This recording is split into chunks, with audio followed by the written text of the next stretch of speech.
ძირითად საშუალებებზე ცვეთის დასარიცხად ძირითადი საშუალებების ბარათში ცვეთა უნდა გქონდეთ მითითებული ცვეთის დარიცხვისთვის საჭირო ყველა მახასიათებელი.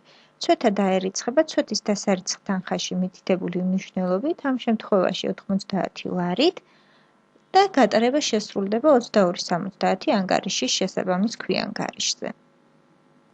ცვეთის დარიცხვის ოპერაციის შესასრულებლად დავაჭიროთ ღილაკ ცვეთის დარიცხვა.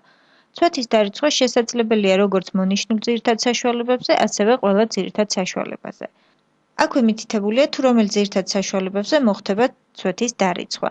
მაგალითად, გადანიშნულია ველები მცირეფასიანი, ჩამოწერილია, დახურულია დაშლის შედეგად და დახურულია გაერთიანების შედეგად.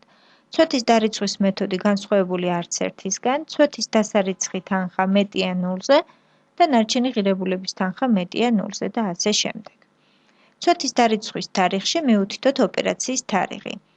დოკუმენტის ნომერში დოკუმენტის ნომერი და კომენტარი. ხარჯის ანგარიში ავტომატურად მითითებულია 74-55 ანგარიში, თქვენ შეგიძლიათ შეცვალოთ იგი, აკრიფოთ ხელით, ან გახვიდეთ ანგარიშთა გეგმაზე და აირჩიოთ იქედან. ძირითადი საშუალების ცვეთის დასარიცხად დავაჭიროთ ღილაკს OK. გავაკორექტიროთ ძირითადი საშუალება. ვნახავთ, რომ ცვეთის დასარიცხი თანხა 90 ლარის სისტემამ დაუმატა ჯამური ცვეთის თანხად, ხოლო ცვეთის დარიცხვის თანხის ველში გაამზადა მომდევნო პერიოდისთვის ცვეთის დასარიცხი თანხა.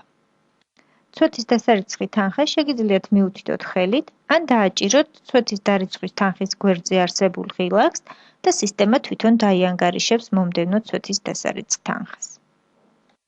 ცვეთის დარიცხვის ოპერაციის მიერ შესრულებული საბუღალტრო ოპერაციები შეგვიძლია ვიხილოთ მენიუში ბუღალტერია გატარებები.